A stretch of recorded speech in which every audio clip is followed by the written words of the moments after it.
Hello, arty peoples, and welcome to an episode of Jerry's Live. It is pre-recorded, just so you do know, because due to unforeseen circumstances, I just couldn't be here with you guys. Now, that doesn't mean that there's not going to be somebody live in the chats below. So if you are interested in what we're doing or anything, you have questions or you want to comment on it, please feel free to pop those in the chats, and we will, respond to you guys. So I hope you guys enjoy the episode, and let's get to it. Hello, arty peoples, and welcome to another episode of Jerry's Live. My name is Emmy Klein, and I'm your host this evening. And today's class, I wanted to get a little different, a little textural, a little abstract, which if you guys have been watching the show, you know I'm not really, I don't do a whole lot of that. Like I'm a very, what's the term? Not figurative, because I do figurative, but like, representational work, that one. You guys know I struggle with words. I do a lot of representational work, and that's my background is illustration, so I tend to kind of lean towards those things. But when it comes to just kind of making a bit of an art mess, this is probably hands down one of my favorite mediums to do it in. So at the end of this class, you should be able to end up with something similar to this. It doesn't have to be the exact same colors. It could be different textures. But I wanted to show you kind of how to get to that end kind of process, that end result. So today what we're going to be using is a DaVinci Pro panel. I actually have the ultra smooth gesso surface. Now the reason why I want to use a panel and not a canvas is because the modeling paste that we're going to be putting on top of it, I want something that's nice and rigid. I've also used this with just like a canvas panel that's not got the cradle on it, but I do like this cradled the sides there. So it just kind of, without even having to frame it, makes it have that nice finished look. Now this one, I was also curious if that ultra smooth surface was going to have any issue with the medium adhering to it, and just if you guys have any of those fears, don't worry about it. This modeling paste really sticks onto this, and it doesn't let go. So that is the panels we're using. I actually happen to use a 16 by 16 just because I have space in my house that needs some panels, so that's the size I'm using. Now I've also gone ahead, and if you see, this right here is why I'm actually using this cradle panel. I like the look of that wood. This is stainable. You can also paint it, and then if you don't want to actually even save the wood part of this panel, you could actually have the modeling paste continue over the sides. Now I will say, if you do take a look here, right on the very top of that is the kind of the sides of this top portion of the panel where it then adheres onto the wood. I am going to have my tape go just underneath that edge, just so I can kind of cover up that and then have the wood be nice and visible. So I'm going to go ahead and tape this last edge for you guys. Let me do that. And I am using the Pro Artist tape. This is pH neutral, just a standard, kind of almost like a masking tape.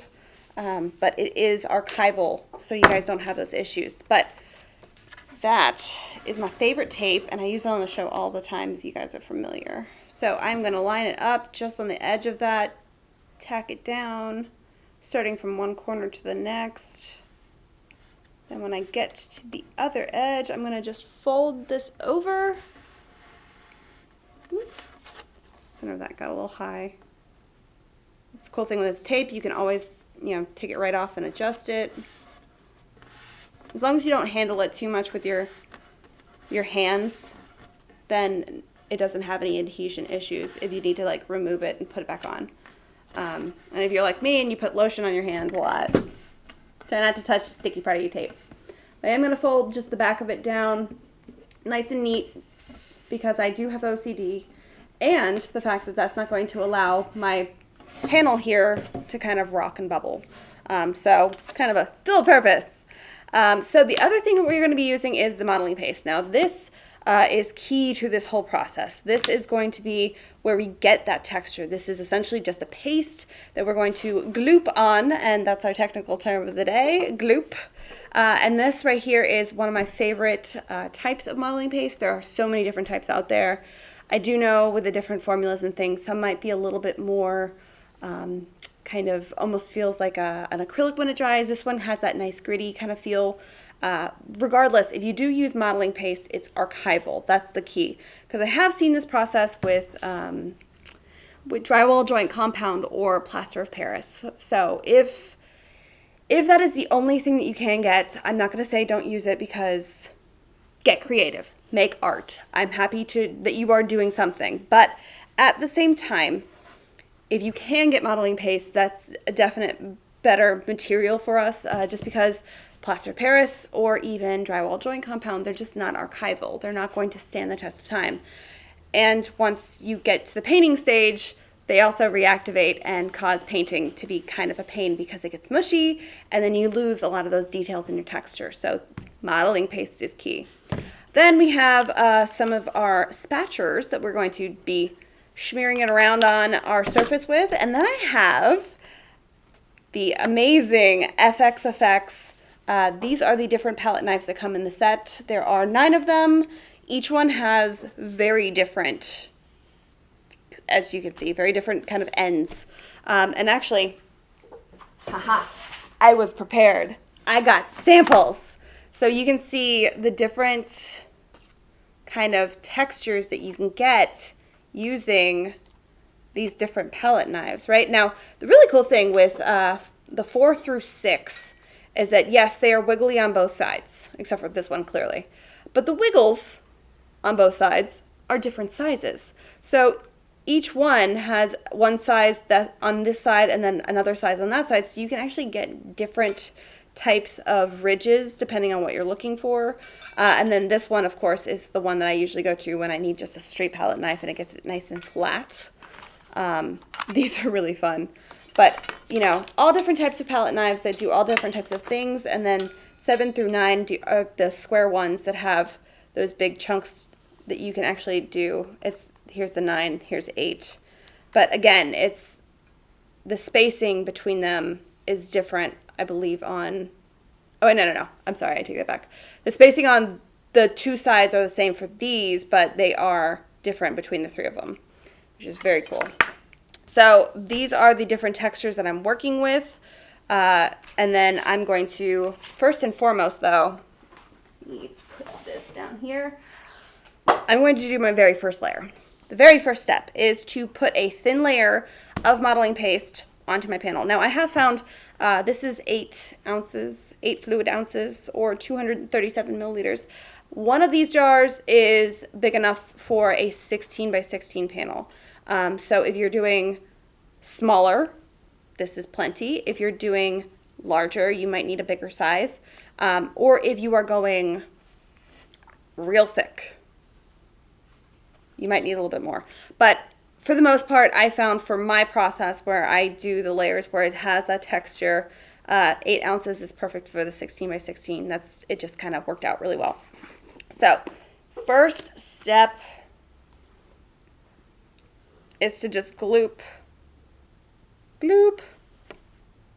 modeling paste on. I like to use the smaller one to kind of get it out of the jar, and I do not need to be perfect or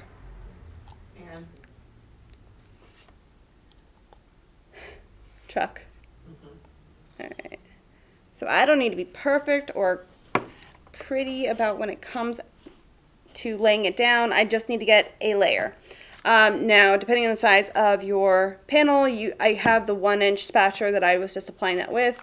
Then I have the 2 and the 3-inch. I'm going to go with the 3-inch just because I would just want to spread it around, right? Nice thin layer. It does not have to be perfect. I'm not looking for evenness. In fact, I will show you kind of how I get a little bit more texture into this layer. I am just squishing it around, making sure that all of it is covered. And this stuff doesn't dry that fast, so you have a lot of work time with this, right?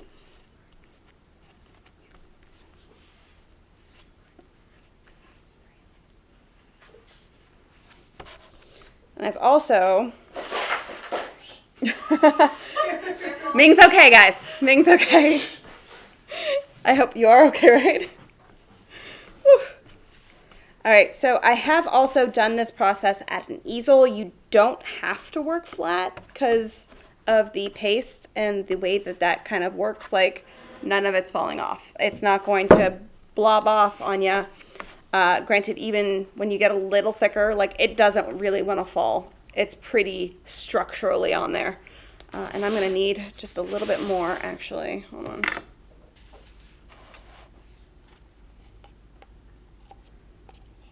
I have been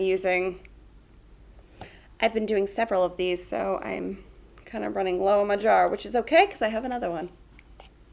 But I do like to scrape as much of it out of there as possible. But it's like icing a cake. It really is. Which also makes me want cake. Do we have cake? I wish. I'm going to just... That's the face you have to make when you apply it. Just... Alright, so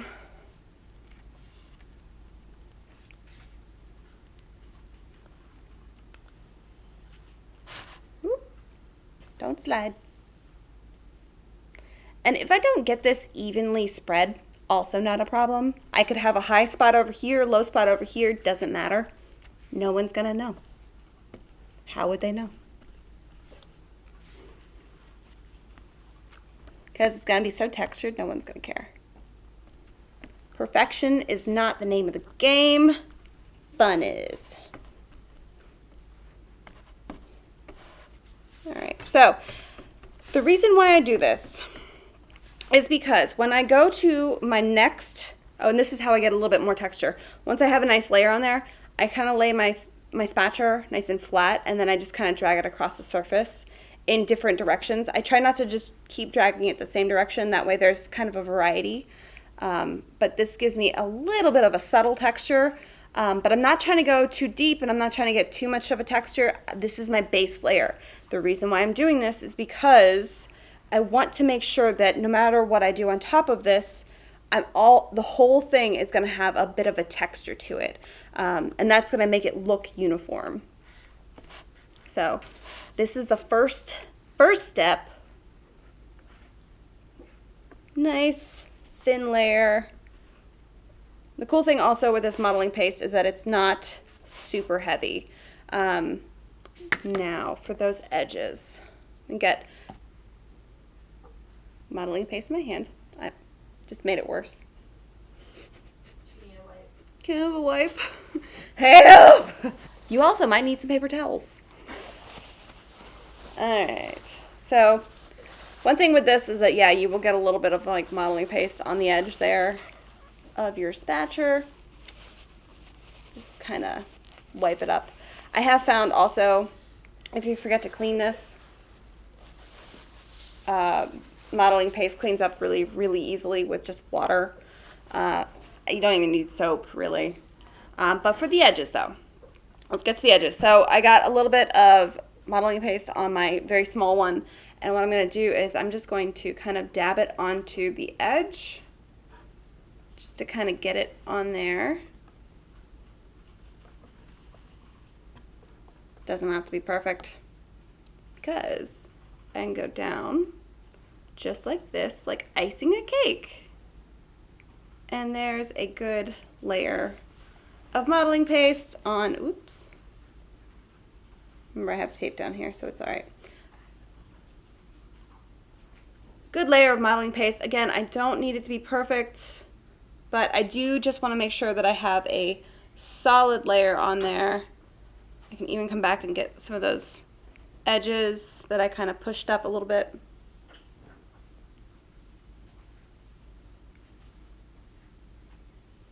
Just so I don't have anything like really sticking out there. And then I'm going to continue doing that on all of the sides. So let's do that. So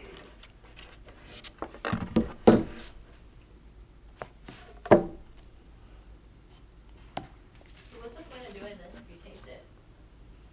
If I taped, what do you mean? Yeah, like why tape it if you're going to do this? That's a good question, Christina. All right, so I taped it because I want to keep the wood part of it, right? But that little dark brown kind of area where the top of the panel is, it's not wood, it's a different kind of a surface. and then they prime the top of it, but the edges of that panel that they've tacked down onto the wood frame is exposed. And that's what I'm actually just covering up. So this will keep the wood exposed, but it will hide that unsightly edge. But again, it's one of those things that you don't have to tape it up and you don't have to cover it at all. You could just keep the top of it. It's all personal preference. Me, this is how I make this process kind of happen without having to frame it, because it's not easy to frame textured work, but it can happen. Floater frames are your friend. Yes, floater frames. Floater frames, if you are actually looking to frame these, floater frames are the best option. You know what? I'm gonna get this one. I'm gonna get it. I'm gonna get it to stick. If I force it down and then I actually put the modeling paste on top of it, it should stick. This doesn't need to stay down for very long.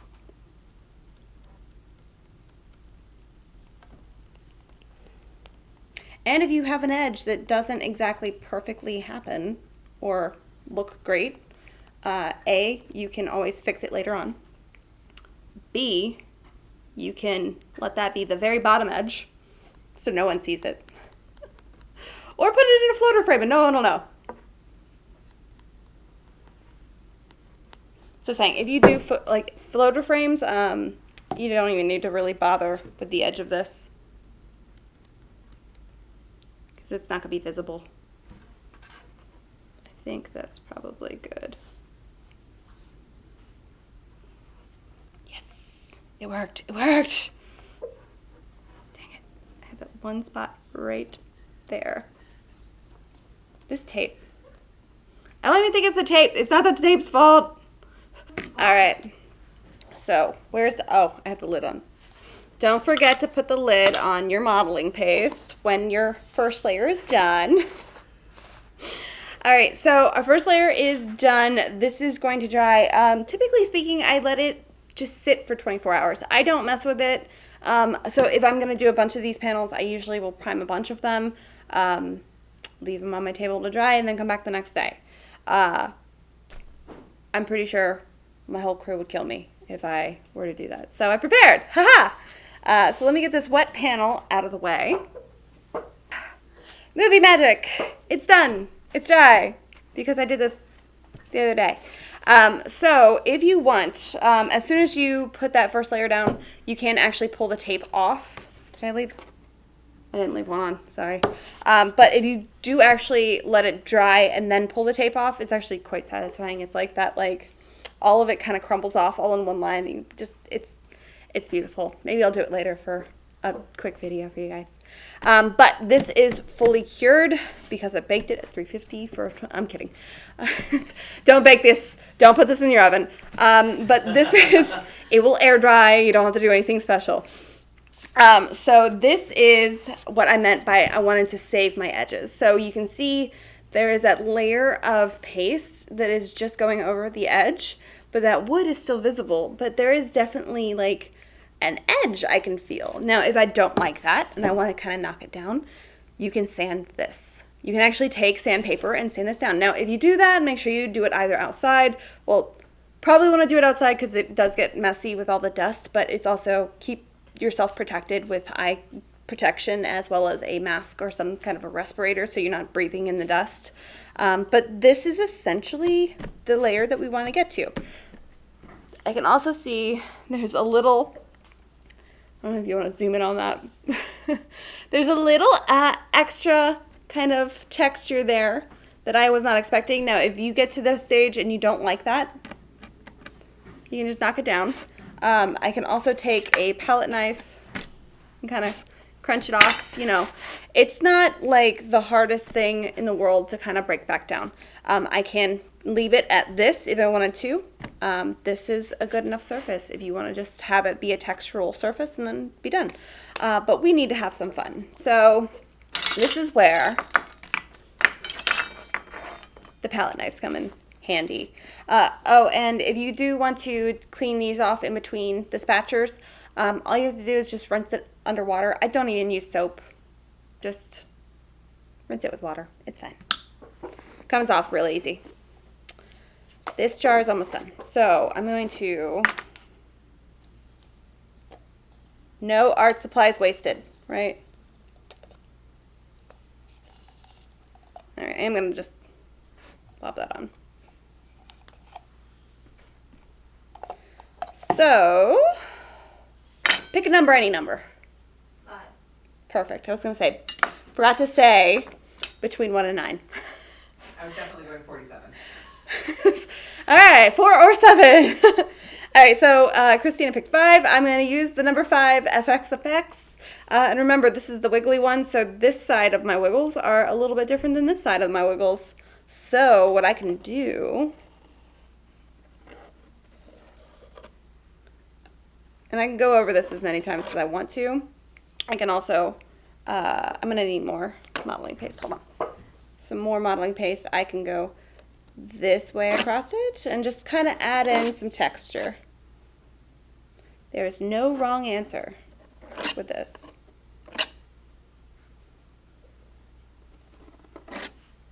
Can even, if I wanted to,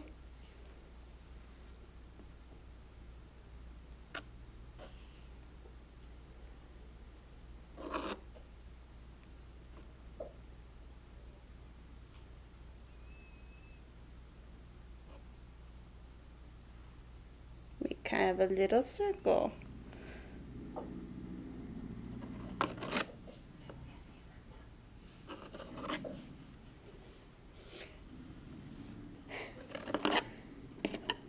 Apparently, we have found a truck expo here in Raleigh.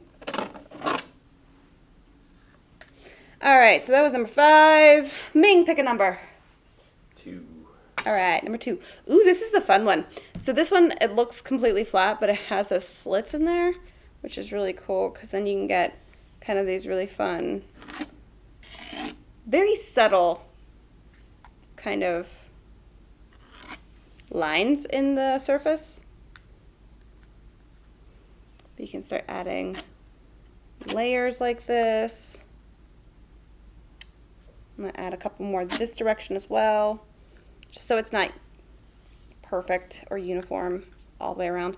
Although if you wanted to, you can be perfect and uniform. I've seen somebody take texture like this and then have it go from one panel and continue on to another panel.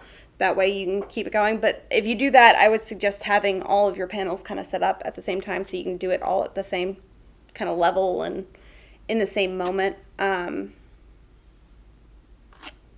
this is...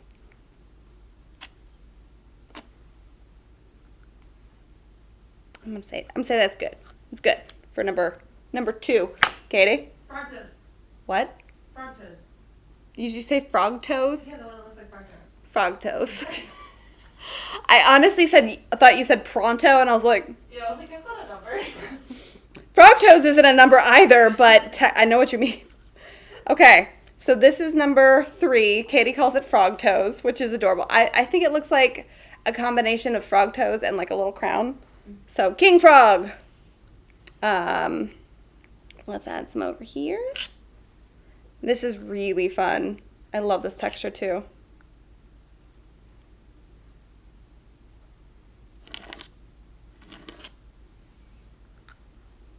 You can also kind of actually, let me do that again.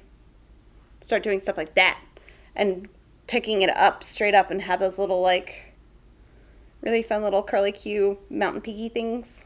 Mountain peaky things. Is that a technical term? That's a technical term, totally. The one thing I will say with this is that you do have to kind of keep in mind how thick you're going. The thicker you go, this stuff can crack on you a little bit. But I will say, for the most part, if you keep it under like a quarter of an inch or less, like you're pretty good. But whatever texture you do, like if you're doing random texture like I am, I'd say put it in several spots around your canvas. Then Pick a number. Between 1 and 9. 9. 9. 9 it is. All right, so this is my hair comb.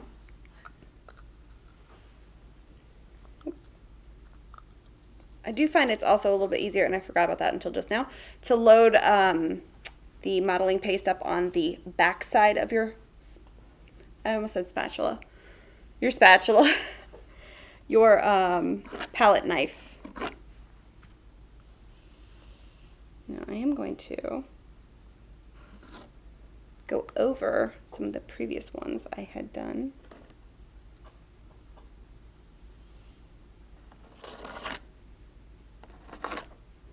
It's like a crisscrossy kind of thing. Now, the other thing I wanted to show you was Artfinity synthesis paper. Now this I have been having a lot of fun with. What I did is I took one and I hole punched it, right? I have 2 different types of hole punchers. I don't know why we have this really tiny one, but we do. And that's also my dog hair because I was clearly doing this at home. And then I have my larger one, which is like a standard hole punch kind of size.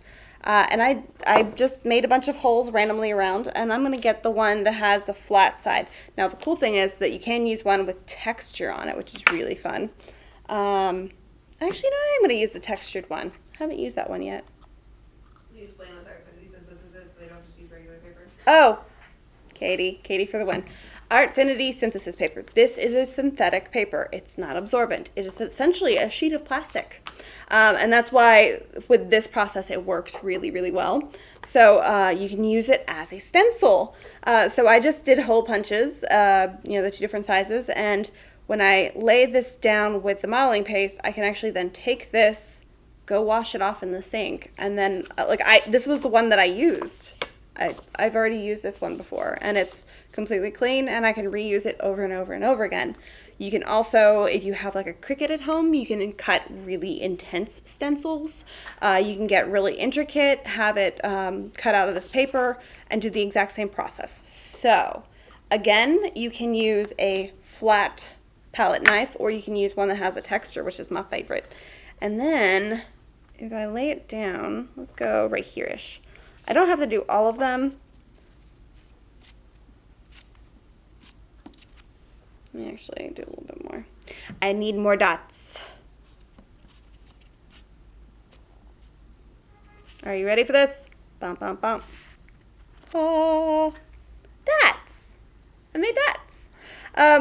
It's just, mind you, keep in mind, whenever you're doing this, you can actually pull up some of the wet layers. I'm totally fine with it because it actually kind of, I feel like it added to the surface because when you pull it straight up like that, it kind of looked cool. But when you pull it straight up, those areas are affected. But if you want to wait for this layer to dry before you start adding things like this in, or if you want to do your stencil first, that's another way of doing it. You can get thick, you can get thin with it. So let me add a little bit more of a thickness to this side. But as you pull it up, if you pull it straight up, you'll get these really cool kind of ridges around the edges of it.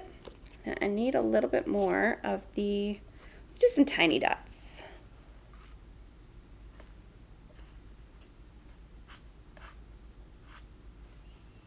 Tiny dots. They're so cute. Just kind of randomly placing them around. Doesn't take a whole lot, you know?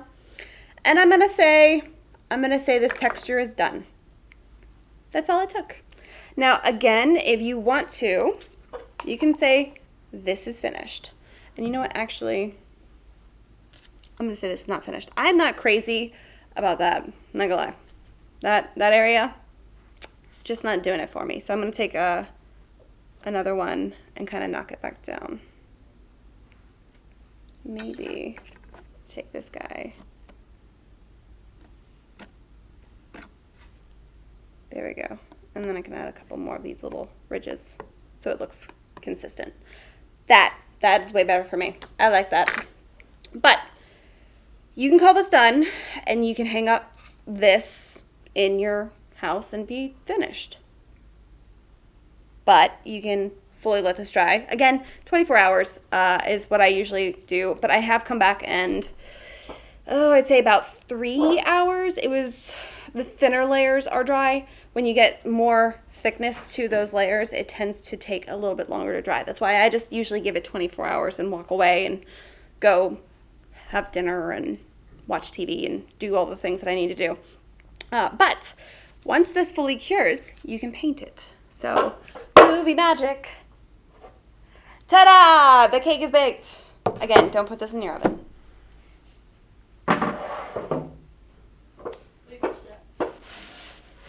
This is dry. Is that fully? Yeah. Yeah. Haha. So this is the one I did at home. It is fully dry. Now, keep in mind, sorry, I have stuff everywhere. If you do get really, really thick with this modeling paste, sometimes it does crack a little bit. You can fix those if you want to. Me, I don't mind them. So I can just kind of leave the cracks in. I think it kind of adds to it. I also signed it down here. Oh, I forgot to say, if you wanted to stamp into this material, you can, by the way, if you have stamps at home. The only thing with that is that if you do press anything like a textured surface into this, you need to get it wet first. The modeling paste will stick to it unless it is kind of damp. So if you have a stamp at home with like a little bumblebee or something on it and you get it wet and you stamp it in, you can actually do a texture like that. But once it is fully dry, we can paint it, and I'm going to do just that. So I have a variety of colors over here, and I haven't quite figured out in my mind exactly what I'm going to do. Don't forget to close your modeling paste. But I am going to do a bunch of washes. So I'm going to be using a mottler brush. This is the Berlin mottler. It is a nice soft bristle brush. I just wanted that thickness. That right there to cover as much surface as possible. So I'm not sitting here with a tiny little brush trying to paint this whole thing, because ain't nobody got time for that. So I have a 2-inch and a 3-inch mottler brush. But the thing about the Berlin that I like is that it's stiff enough to where I can get into those little nooks and crannies if I need to, but it's also got that softness, so it's not going to really be scrubbing my surface. Again, if you're doing this with not the ideal material, like drywall joint compound, this is where you're going to have a problem, and it likes to reactivate. So I have a variety of Turner Acryl Gouache. This is my hands down favorite material to paint this surface. The reason why, A, it is flat matte. B, these tubes are crazy concentrated. So you honestly, when you're painting with these, you want to break them down with some water. Just kind of thin them down a little bit. Now, because they're so concentrated, I can really make a very thin wash, and with something like this that is nice and textured, thin washes want to get into those little nooks and crannies, and because this isn't drywall joint compound, it's not going to reactivate and pick back up on me. It's just going to fall into those little cracks and then kind of tint it with the color. So I got a mixing white, a neutral gray, number 8, grayish green. I got grayish blue. And then I got some of the other ones. This is also titanium white because we're going to get to that at the end. I have black gold. I think this is the Japanesque blue gold. Oh, I'm sorry. This is the Japanesque black gold. And then I have 2 iridescent colors, which I think that's the part that I'm not entirely sure how I'm going to work with that. But I think I'm going to start off with my grayish green and grayish blue. I'm going to make really thin washes. Apparently the color of our Soho gray palette is grayish green. Do you see that? Yeah, It like matches perfectly. It is not there. And I got modeling paste in my tray. All right, so grayish blue is the color of our trays, apparently. Good to know. Then I have some grayish green. And I'm not going to have any problem if they mix at all, because I'm just going to pour some water in here. That's why I'm using a butcher tray. Butcher trays are amazing. So I'm going to start off with my little 2-inch mottler brush, and I just want to get kind of a real wet consistency here. And as you can see, well, hopefully you can see because I know it's like the same color. It's starting to really thin down with that paint. But what I'm going to do is I'm going to just lightly kind of brush it on. I'm not worried too much about covering this entirely. I just really want to bring out that texture.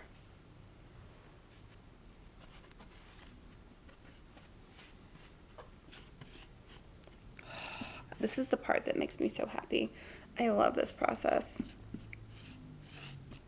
Because this is, it's so easy to just kind of get stuck in my artwork, specifically because I do a lot of representational stuff.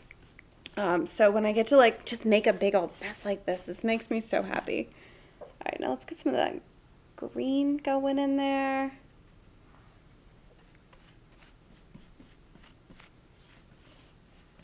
Oh, and I signed it, by the way. I carved my name in the corner. Because you gotta sign your artwork, right?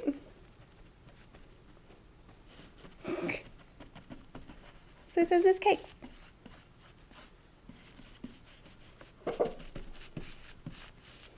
And actually, you know what? Now that I'm seeing this, I think what I'm gonna do is I'm kind of deciding on the colors as I go. I think what I'm gonna do is I'm going to fully saturate this whole panel. Oh, I did forget. If you want to save your wood, leave the tape on until you're done. I feel like Katie saw this coming. Yeah. Or you can just paint it very gently. Because it is raised off of that wooden surface. But you can leave the tape on, unlike I did. Yeah, Katie totally saw this coming and didn't say anything. It was a decision. It was a decision. It was a wrong decision. Even just these colors, like here's my plan. I'm going to go back over top of it with some of the neutral gray and that titanium white. But like even just this color, so pretty. Like I could just put this in my house as is and it would look so good. I love those colors.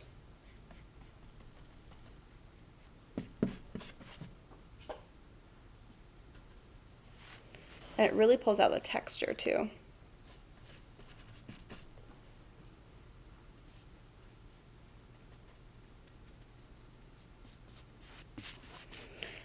Because of the surface being nice and textured like this, where there's a like little crook, like the nooks and crannies kind of an area, those really tend to get all of that paint water kind of pulled in there, and it absorbs real fast, so it starts looking darker, which is why you're seeing those darker areas. And then like the areas where they kind of peak up, that is going to keep staying nice and light, but we are going to emphasize that in a minute. So you can start to see the different textures that I put into those little dots as I was laying those down.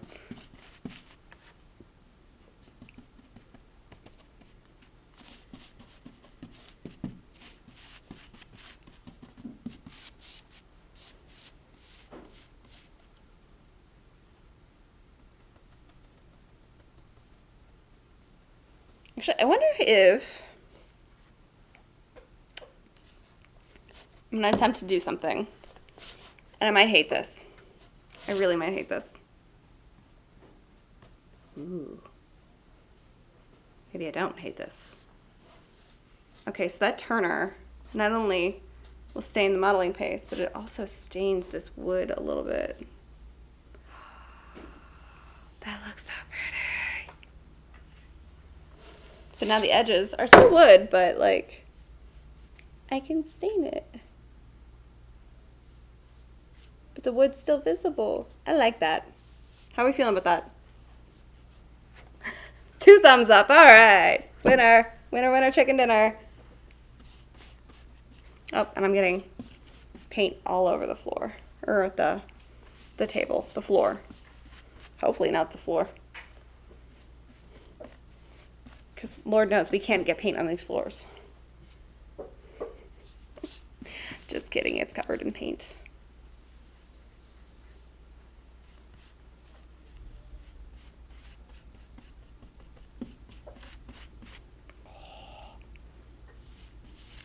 All right, are you guys loving this as much as I am? Because, oh my goodness, these colors are making me so happy. Now, when you are painting something so textured like this, turn it. Because as I'm painting, I can see it from this direction, but I can't see it from this direction. So some of those areas where I'm just not seeing the right kind of direction into this kind of textural surface, I could be missing something. Now, when it comes to painting something so textured like this, again, I prefer to do it flat like this because I'm working in such loose washes. But if you want to, you can put it on an easel, which might look really cool if you have it kind of dripping down. I might need to do that. I might need to do that. That would look cool. So now it looks kind of like a textural, like concrete block. Did I just make concrete? I feel like I did. It's okay. Yeah, I definitely missed an area here. Oof, love these colors. All right, now let me get that stained wood kind of a thing going down over here. Oops. Got a bit of a drip going there. That's all right. That can be the bottom. Or if I frame this, it won't be visible at all.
All right.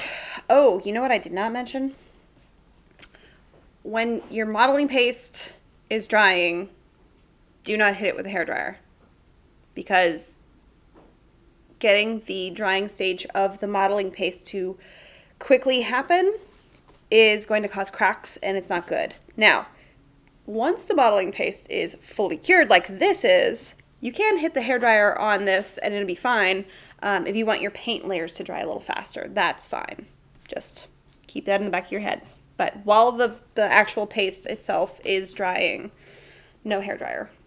Now, you know what? I grabbed a couple other colors, and I'm not sure how I feel about these. So I have a pearlescent lilac, which they have two different pearlescents. One where it's the color pearlescent, and that one has a bam in your face color. The pearl colors are kind of like the iridescent, where they're more of a transparent, just subtle shift towards that. So if you know what? Yeah, we're gonna add some pearlescent lilac.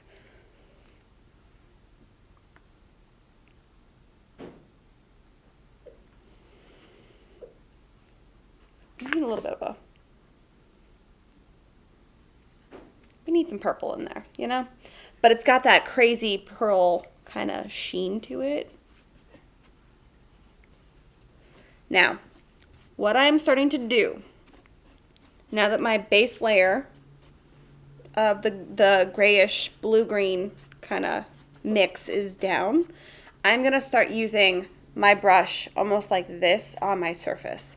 So I am essentially dry brushing it without like a fully dry brush, because I'm clearly working with very soupy colors. But like if you just do that and you hit just the tops of those peaks, it's not going to fully color things, but it is going to just hit just those ridges which is really fun.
call that done. Ta-da! So there you go, guys. This is my textural fun painting that I've done. Now I'm going to actually end up doing 2 more of these because, as you guys saw, I have 2 more started because I needed to do that for the show so we could get through this and not have to sit here and wait for modeling paste to dry for 24 hours. But I'm going to have 3 of these put together and then, you know, have them hanging up in my house. So I'm very excited about this. But this is just, it's a really fun way of squishing paint around and modeling paste and messing with your colors and seeing that subtle shift between them. But you could, I mean, sky's the limit. You can paint it all gold like I was just talking about. You can paint it bright red. You can, whatever colors you need. I was even just saying that if we had painted this kind of a rainbow and then did that wash on top of it, all those different colors would be sparkling through, and it's just so pretty. But it's a ton of fun, and I hope I have inspired you guys to go out and start doing more textural kind of paintings. Again, you don't have to do the exact same thing that I did, but you can just go out and have fun and make it your own. So that's it, guys. I hope you guys enjoyed this, and I will see you next week. Bye!